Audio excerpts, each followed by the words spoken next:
Okay everyone, welcome back to another video. As of right now I'm recording this on the 30th because I might be doing something tomorrow. So I'll try and get this out by the 31st.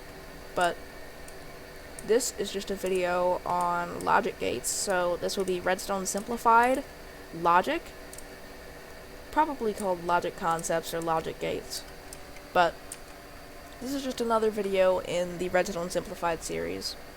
And if I turn on either of these levers, this will turn off. If I turn off both levers, it'll stay off. So this is a NOR gate, so it will always be on unless a signal is going into it. This is a NOT gate, which will turn off whenever one signal is sent into it, and same thing with two signals. But it has one input and one output instead of two inputs. That's what changes it, I believe. Here is an OR gate, which will be on whenever either of these are on. It will not turn off when both are on or anything like that. This is an AND gate. Whenever a signal is on, it will be off. Whenever both signals are off, it will stay off. But when both signals are on, it will turn on. Now we also have a NAND gate, which is the opposite. When both signals are off, it will be on. When one signal is on, when one signal is on and one signal is off, it will also be on, but when both signals are on, it will turn off. Now, here are some of the more complex things here. We have an XOR gate, which will just take two signals. So if I turn on this signal, it will turn this off, but the power will still stay on over here. Well, actually, it'll turn on the power over here. But if I turn both of them off, it'll turn the power off like it was originally. So it will be on when only one signal is on, but it will be off when both signals are on or when both signals are off. And that is an XOR gate. Now let's look at an XNOR gate, which is the exact, precise opposite of this. So it will be on when both signals are on. It'll be off when one signal is on, and it'll be on when both signals are on. I believe at first I said it'll be on when both signals are on, so that it'll be on when both signals are on and off, but it'll be off when one signal is on, and one is off.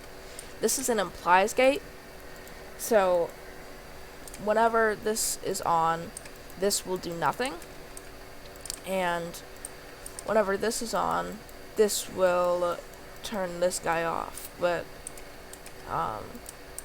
it's an odd one. I don't really know the implications of using that. Now this is what I would call a repeating signal. It is a repeater, but of course I can't really call it a repeater because it uses a redstone repeater. So when you turn on this lever, it'll turn it off, and then it's easy to turn back on. This is an RS NOR latch, which basically when you click one of the buttons, it resets it, and it changes which one it goes to. If you click the same button twice, it will do nothing, but if you click the opposite button, it will change which area its input goes to. We also have an RS NAND latch instead of an RS NOR latch, which, whenever I flick this lever right here, it has two outputs, I believe. Yes, right here and right here. So if I turn this on, it will turn off that output. And if I turn this on, it'll turn off this output, but this output is still on. Now if I turn on both levers, it will do the exact opposite. It will turn this guy back on, but it'll leave that guy off.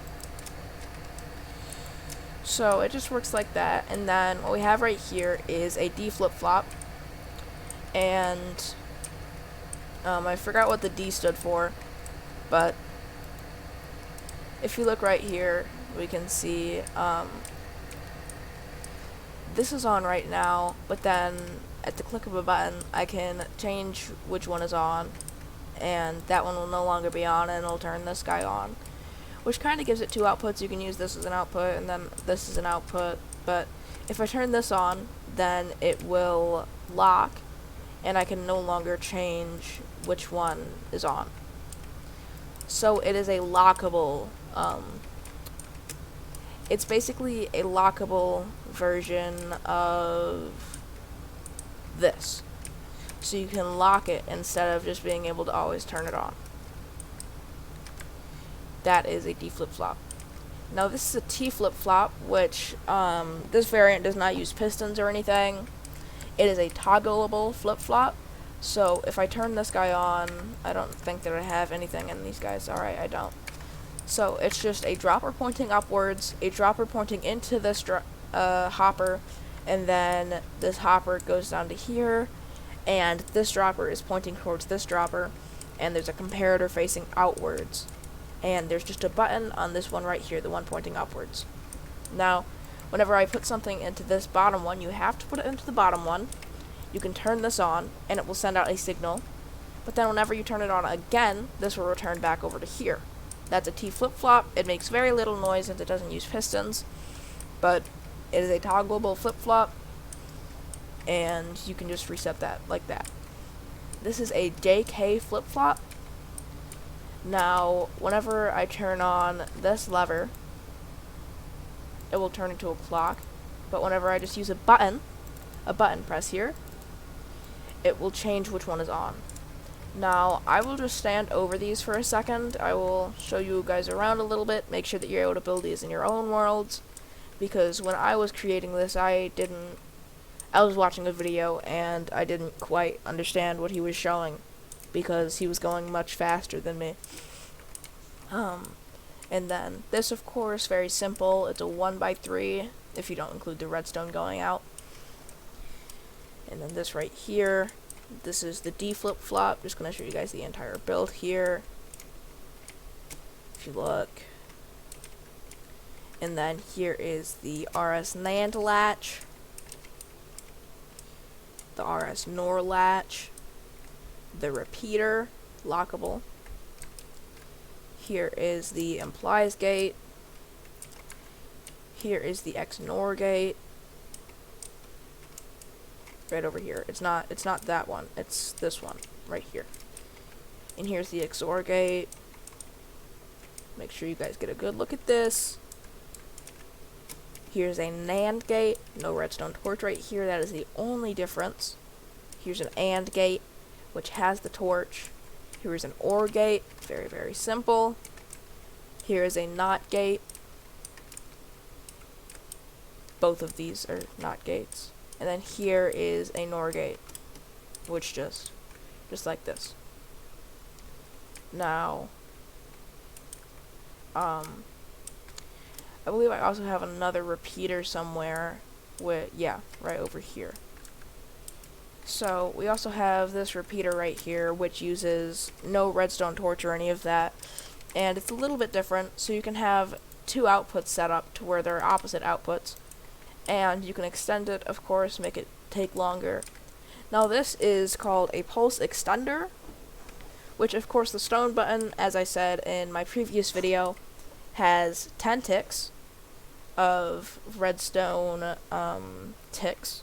So it will be on for 10 ticks. So all you need is 10 ticks of redstone delay, and then to send the signal back. So you take the signal from the button, you have 3 repeaters set up like this, and then you route it back in, and after 10 redstone ticks, 1 second, it'll go back in and it will start again. Now, you can make this bigger to get more signals to extend it to 3 or 4 or even 5 seconds or something like that, but it gets exponentially bigger because you lose all this space right here. So you would have to do a little bit of crazy stuff like this. But then you also have the pulse limiter, which this is the pulse extender and this is the pulse limiter. So if I turn on this lever will not be like a lever, it will be like a button that only lasts for 4 ticks. You can extend it, of course. Why wouldn't you be able to be? And make sure that the lever is not longer, it's further away than this repeater to this comparator, because otherwise it will not work. So all you gotta do, turn this on, and it will stop it from going through. It'll send out a 4-tick pulse, and then it'll be over. So that's just how you do pulse extenders and pulse limiters. Of course, you can extend this as much as you want for an extremely, extremely long tick for this lever. So you can make this like extremely, extremely long, and it'll work the same way. You can set this up to I believe you could set this up to like 15 repeaters or so. Yeah, you should be able to set it up to about 14, I think it would be, that you'd be allowed to set it to. And all you gotta do is move this back until your repeaters are over, and then route these guys back into here. But that is all I've got for you guys today. We have the logic concepts, and these are the latches, the flip-flops, the gates, and we also have the repeaters and the pulse manipulators. But of course you guys have seen a lot of the stuff for my next videos, so I'm probably also going to record these on, I'm probably going to record those today as well, which is 7:30, the month and day. That is not the time, but I'll probably get those posted the day after the video behind it, so I'll just get that set up. But for right now, thank you all for watching, and have a great day. Okay, so this is just future me at the end of the Logic Concepts video. I'm sorry, I said it in the previous video, I ended up forgetting to show off the monostable circuits. So we have the rising edge monostable, the falling edge monostable, and the double edge monostable. Now, what we do with the rising edge is whenever a lever or a button is turned on, it will send out a signal, a short pulse, but not when it's turned off. And then it's the opposite for this, the falling edge, where it will send out a short pulse when it's turned off, but not when it's turned on. And then the double edge will send out a short pulse when it's turned on, and when it's turned off. So, thanks for watching. I'm sorry for adding this little bit onto the end, but thank you for watching and have a great day.